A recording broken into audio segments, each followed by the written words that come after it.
Welcome to Mika Model College online tutorial. We hope at the end of this lesson, you will have acquired the expected learning outcome. Sit down and listen attentively as we introduce.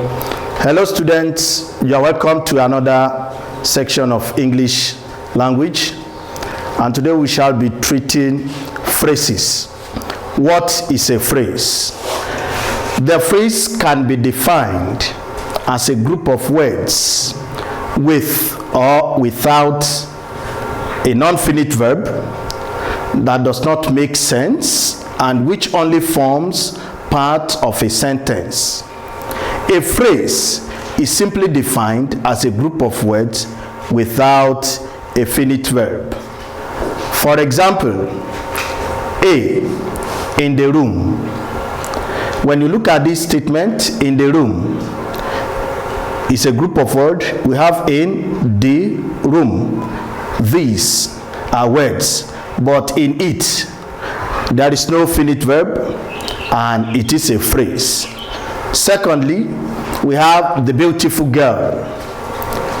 To read without light. When you look at this word, to read, ordinarily, read should have been a verb, but this is a finite verb because of the term to here. We shall discuss that later. Now, the fourth one, in order to pass the examination. In order to pass examination. Though this pass would have been a verb, but it is non-finite. We shall discuss the term non-finite later. Now, the last one, the broken bottle. The broken bottle. This is also a phrase. Though we have broken here, we shall discuss that later. Then features of phrases. That is, when we talk about phrase, the definition that we've just given, what does it mean? Look at it. A phrase is a group of words. That is the beautiful girl. Now, the first thing that we must know under phrase is that it is a group of words. Secondly, a phrase does not make sense. In the room. Ordinarily, you ask, what is in the room? It does not make any sense. That is a phrase. The third one, a phrase may not have any verb. Mark my words, I said may not, which means there may be verb. But that verb, if it is there, it will be non-finite. Now, a phrase may not have any verb, e.g., on the table. There is no verb here. Look at the fourth feature. If there is a verb present in a phrase, the verb is always and must be a non-finite verb. E.g., to read without light. Look at this word. Read should have been a verb, but adding this to it is now non-finite. Look at the second one. Reading without light. Reading without light. Reading, ordinarily, to read alone would have been a verb, but adding ing has rendered it useless here, and it's no longer a finite verb. We can describe this as a non-finite verb. Reading without light, therefore, is a phrase. The boiled yam. The boiled yam. Boil would have been a verb, but here now it has been used as an adjective. It's no longer a verb. Boiled yam, adjective qualifying yam, so it's a phrase. The fifth one, a phrase only forms part of the sentence. I told you it forms part of the sentence. That is, other expression must be added to phrases to have complete and meaningful sentences. Now, before you can have a sentence from a phrase, you must add other expressions. For example, I saw the woman in the room. I told you initially that in the room is a phrase, but look at the other expression we are adding to it before it can become a sentence. I saw the woman. Here there is verb here, saw, a finite verb. Now look at the second one. To read without light is not easy. To read without light is a phrase, but adding is not easy to it. It's additional expression that makes it a sentence. Look at the third one. He told me to replace the broken bottle. The broken bottle, a phrase. We add this expression to it. He told me to replace the broken bottle. Now, passing the examination involves hard work. Passing the examination alone is a phrase, but adding this will make it a sentence. Now let's look at the conditions that qualify an expression as a phrase. That is, before an expression can be referred to as a phrase, such expression must satisfy the following conditions. That from our definition that we gave initially, we said a phrase is a group of words with or without a non-finite verb that does not make sense and which only forms part of a sentence. Now, two identifiable conditions must be met before a group of words can be called a phrase. These conditions are: 1, if there is no verb element in a group of words, it is basically a phrase. That is, the first condition is that in such expression there is no verb at all. Now look at this. Example A: the major drawback in the use of the chalkboard. Now that expression, the major drawback in the use of chalkboard, is a phrase. There's no verb element there, except when we add the other part of the statement to it, is that the information on it can only be temporary. Now let's look at the second one. At the moment of impact. At the moment of impact, the eye is left exposed. Now when you look at that expression there, at the moment of impact, it is a phrase. Now look at the second condition. If there is a non-finite verb. If you have not forgotten, I told you initially the first condition is that there is no verb element at all in that expression. The second condition is that there may be verb element, but that verb element is non-finite. E.g., a verb that does not indicate a particular tense is a non-finite verb.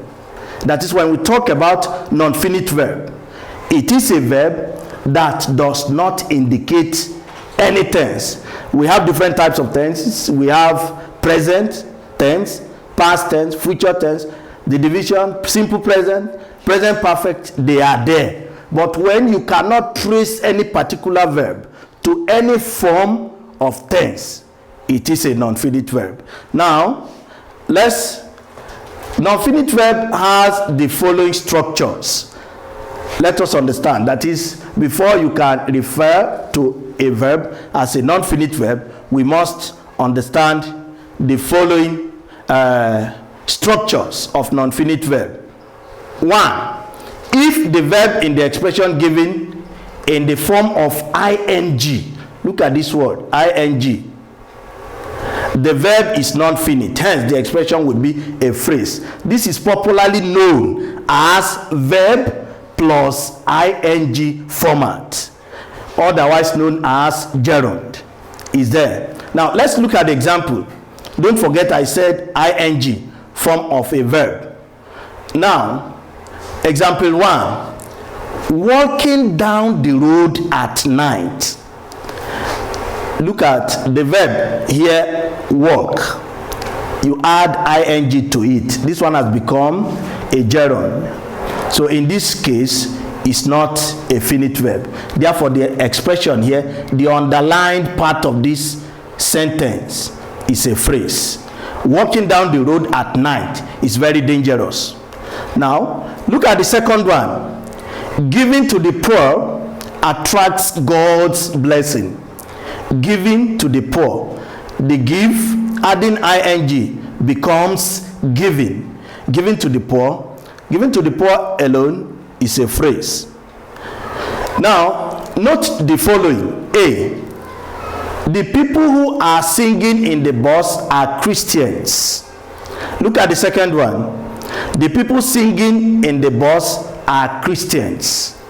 Now, when you look at these two examples, the first one, the underlying part of it is who are singing in the bus. Now, when you look at this singing, before it, we have are. This are singing belongs to a particular tense, which is present continuous tense. It is present continuous tense. Therefore, it has a tense. This expression is not a phrase. It is a clause that I will tell you later. Now, when you look at the second one, the people singing in the bus. Singing here, if you look at it, I have removed "are" from it. Singing alone is a gerund. It is not a clause. This one is a phrase because it is non-finite verb.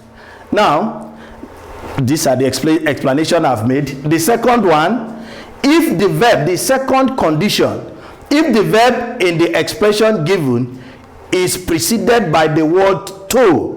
I have told you just now that the first one will have a gerund, ing form, that is verb plus ing. But the second one here now is to plus the verb. Now, if it's preceded by to, it means the verb is non-finite. Therefore, the expression is a phrase. That is, to plus verb makes an expression a phrase. For example, the first one, she loves to read novels. She loves to read novels. To read. Because of this to, this expression is a phrase. Now, look at the second one, to walk down the road at night. The expression, the underlying part of this sentence is a phrase. Look at the third one, to pass the examination involves hard work. To pass the examination, this expression is a phrase, to plus verb. Now look at the third condition. If the verb in the expression given is made to function as an adjective. You understand what is an adjective? An adjective is a word that qualifies a noun. An adjective is a word that qualifies a noun. That is, when you use any verb to qualify noun, you have turned that verb to an adjective. Therefore, it's no longer a clause but a phrase. For example, he told me to replace the broken bottle. You know, the word broken is the past participle of the word break, which is a verb. Now, he told me to replace the broken. Broken, the en has been added and it has been turned to an adjective. Broken bottle. This is an adjective qualifying the bottle. So that is what we have here. Broken is a verb, past participle of break, but used as an adjective to qualify that bottle. That is the third condition that we must meet before you can refer to a statement, a phrase. And look at this, the second one. A revised edition of the book will hit the market very soon.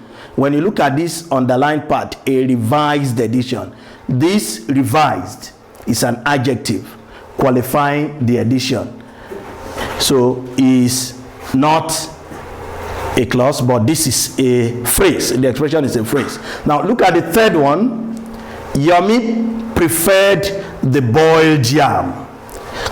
Yomi preferred the boiled yam. The boiled, as used here, is an adjective, no longer a noun. Therefore, is a non-finite verb. No longer a verb, rather, is a non-finite verb. So, yes, we have come to the end of this lesson. What we have just done, I've told you that phrases are words, are a group of words without a finite verb, and we've seen that a finite verb is the type of verb that can be traced to a particular tense. And I've told you that three conditions must be met before you can call a particular verb a non-finite verb. That is, it must be a gerund, the ing form of a verb, that is verb plus ing, and secondly, to, when it comes before the verb. And thirdly, when you have the verb turned to an adjective, you must call it a phrase. Thank you. Subscribe to this channel and get ready for the next lesson. Thanks.